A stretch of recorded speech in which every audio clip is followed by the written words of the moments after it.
Kenapa pelajar Malaysia yang ada di Mesir itu tergolong elit? Ini darurat banget sih. 600.000 lebih mahasiswa penerima KIPK. Coba Jember makin kumuh ya.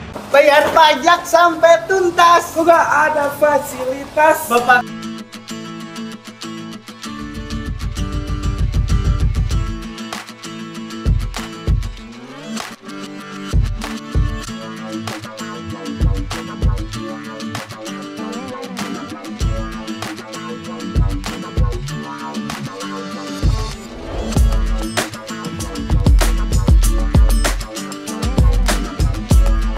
Assalamualaikum warahmatullahi wabarakatuh. Berjumpa kembali dengan Romlia Pratama. Teman-teman sahabatku semuanya, gimana kabar kalian?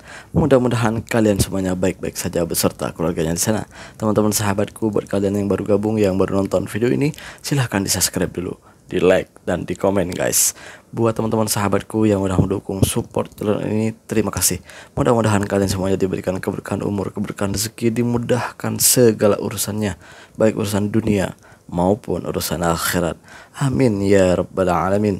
Teman-teman sahabatku semuanya, seperti biasa guys, kita akan nge-reaction beberapa video yang lagi viral guys. Seperti apa videonya? Ini dia guys. Kenapa pelajar Malaysia yang ada di Mesir itu tergolong elit?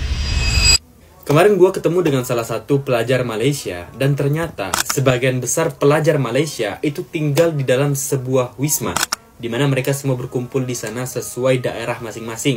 Setiap ada pelajar baru yang datang dari kampung mereka, maka akan dibawa ke tempat ini, akan dibina, dididik, dan juga diorientasi. Dan menariknya, ternyata wisma ini merupakan fasilitas yang diberikan oleh pemerintah negeri mereka atau daerah mereka. Bahkan tidak hanya satu saja, bisa sampai 2-3 wisma sekaligus setiap daerah. Dan juga masing-masing wisma itu bisa terdiri dari 4-6 lantai. Dan tentu hal ini merupakan perhatian dari pemerintah terhadap diaspora mereka yang sedang belajar di luar negeri. Sehingga setiap pelajar itu dapat merasakan secara langsung kehadiran pemerintahnya di dalam kehidupan mereka. Sehingga dengan hal ini tentu biaya hidup mereka relatif lebih murah, dan yang pasti adalah terhindar dari berbagai tindakan kriminal yang berkedok macam-macam. Gimana? Keren nggak pemerintah negeri di Malaysia? Coba kalian komen. Iya keren banget lah. Banget gitu. Keren banget, cakep gitu ya. Ini baru pemerintah yang mengayomi rakyatnya. Ini bagus ini. Bagus. Kok Konoha kayak gitu ya? Kayaknya nggak penting-penting amat lah. Orang mau cari pendidikan, ya udah cari pendidikan aja gitu kan. Ini baru pemerintah ini guys. Ini baru pemerintah. Jadi memerhatikan rakyatnya agar rakyatnya itu bahagia, senang. Ini baru sejahtera. Ini baru di Konoha emang gitu ya. Aduh, Konoha. Kok bisa-bisanya gitu ya? Malah pendidikannya sekarang uangnya dipangkas. Malah tambah. Aduh ya Allah. Gimana sih maunya gitu pemerintahan Konoha nih. Nih Malaysia tuh macam ini. Jadi pemuda-pemuda yang mau sekolah ke luar negeri, yang mau itu disediain fasilitas oleh negaranya. Coba bayangin kalau kita yang dibuat seperti itu, betapa bahagianya kita kan?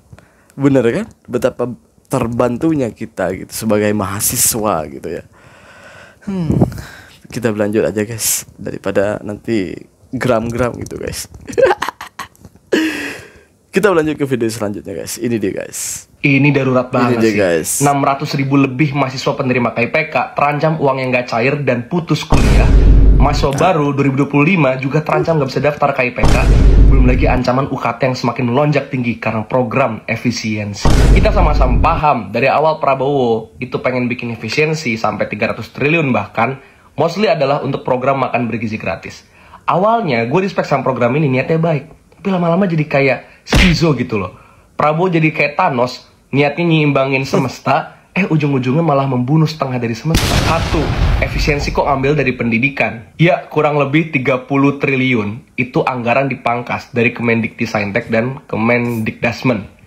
Dan ini sangat-sangat ngaco. Sebelum APBN kita tentang pendidikan itu dipangkas, itu aja pendidikan kita jauh dari berkualitas. Guru belum sejahtera, jauh banget. mahasiswa banyak yang putus kuliah, nggak bisa lanjut kuliah, sekolah belum merata. Ini lagi anggaran dipangkas ya makin-makin. Beredar foto dari presentasinya Kemendikti yang menjelaskan tentang dampak efisiensi ini berpengaruh sangat besar untuk alokasi pendidikan kita. Ratusan ribu orang itu terancam nggak bisa dapat bantuan UKT atau KIPK. Dan mereka terancam putus kuliah. Maba 2025 juga nggak bisa dapat lagi KIPK.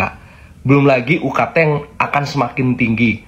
Terus dosen-dosen yang lagi S3 di luar negeri pakai beasiswa pendidikan Indonesia terancam nggak bisa pulang karena uang pendidikannya nggak bisa cair. Dan beasiswa untuk mereka yang tinggal di 3T, daerah 3T dan juga orang asli Papua juga nggak bisa cair. Dan dikatakan ini akan membuat angka putus sekolah semakin besar. Ditambah akan membuat jenjang kemiskinan struktural itu semakin lebar, teman-teman. Ngeri banget, padahal dulu Pak Prabowo pernah janji kalau misal terpilih jadi presiden mau gratisin universitas. Dulu Pak Prabowo pernah nge-tweet katanya akan memprioritaskan pendidikan dibanding yang lainnya. Mana Pak janjinya? Jangan omong-omong.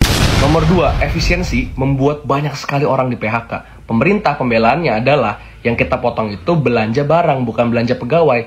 Yang mereka pura-pura nggak tahu atau mungkin pura-pura bodoh adalah belanja barang itu juga mencakup pembayaran untuk mereka yang honorer, mereka yang tenaga ahli, mereka yang non-ASN. Sehingga PHK marak dan juga masif itu wajar terjadi kalau begini. Ketiga pos-pos penting kayak PUPR itu akan sangat besar sekali dipangkasnya, padahal dia akan bikin jalan, jembatan, waduk, dan sebagainya. Kedua, misalnya BMKG, kita juga perlu prediksi bencana ini akan menurun, dan lain sebagainya. Tapi itu Kemhan sama Polri nggak dipangkas, Pak. Kenapa? Pak Prabowo takut ya, ada kudeta bersenjata di internal, makanya nggak berani ganggu mereka. Seperti itulah keadaan negeri kita sekarang. Negara kita sekarang keadaannya seperti itu. Apakah kita akan membiarkannya? Apakah kita akan sibuk mencari kesalahan negara orang, membiarkan kebiadaban yang berlaku di negara kita? Apakah itu yang kalian inginkan? Hah? Ayo jawab. Apakah itu yang kalian inginkan? Akan tertawa melihat negerinya hancur berantakan? Seperti itu kan yang kalian inginkan selama ini? Sibuk mencari kesalahan negara orang, membiarkan kebiadaban yang berlaku di negeri sendiri. Bagus itu men. Lanjutkan. Kita berlanjut ke video selanjutnya. Ini deh guys. Coba. Ini deh guys. Jember makin kumuh ya. Tumpukan tempat gua guys. Udah di mana-mana pinggir jalan. Seorang warganet merekam tumpukan sampah berserakan di Jalan Protokol Kota Jember, Jawa Timur. Ini juga numpuk di sini. Di kampungku sekarang guys. Lagi teruk. Sampah numpuk di mana-mana. Ocehan warganet itu bukan sekedar isapan jempol. Rabu siang, tumpukan sampah terlihat menggunung di hampir setiap sudut pusat kota. Warga bilang pemandangan seperti ini sudah terlihat sejak sepekan terakhir. Tidak ada petugas ya beberapa hari terakhir? Biasanya pagi aja yang diambil. Setelah itu masih ada sisa-sisanya nggak diambil lagi. Tapi dulu diambil biasanya? Biasanya bersih, selalu bersih. Terus kemana petugas kebersihannya?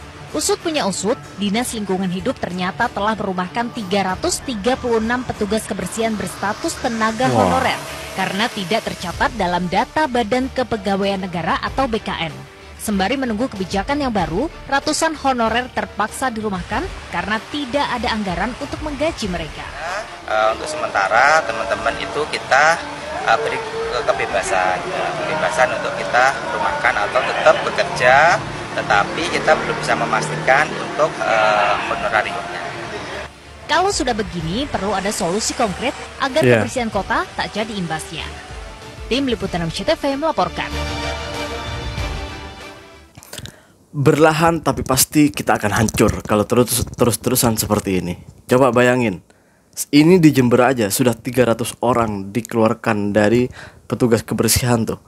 Kalau di sini ya alam flora seperti ya lain-lain lah gitu ya. Gua nggak tahu di negeri-negeri lain tuh apa namanya. Kalau di KL tuh yang saya tahu tuh alam flora yang selalu nyapu-nyapu bersih di tepi-tepi jalan. Ini di tempat kita sekarang di Jember itu lagi ada pengurangan pekerja sebanyak 300 orang. Bayangin, 300 orang tuh mau kemana? Betapa sulitnya cari pekerjaan di Jember. Sekarang 300 orang bertambah menjadi pengangguran. Bayangin guys. Itu setiap kabupaten. Bayangkan kalau setiap kabupaten Indonesia itu membuat kebijakan mengeluarkan 300 orang. Sudah berapa juta orang kita yang menganggur baru. Bayangin. Kita berlanjut ke video yang selanjutnya. Ini deh guys. Bayar pajak sampai tuntas, juga ada fasilitas. Bapak kerja di adang panas, ibunya sibuk ngantri gas. Rasa sayangnya, rasa sayangnya. Ini Indonesia, rasa sayangnya. Data kita sering dibobol, menteri nggak mau disenggol, anggarannya nggak kekontrol, staf susnya bergerombol. Rasa sayangnya, rasa sayangnya. Ini Indonesia, rasa sayangnya. Uang rakyat terus diperas, masyarakat jadi bete. Konteks belum beres, kok bisa sampai 1 T.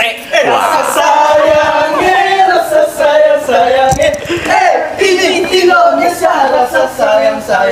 Mangkrak udah kebiasaan, sampai sekarang berkelanjutan. Daerahnya balik ke hutan, ibu kota pindahnya kapan? Rasa sayangnya, rasa sayangnya.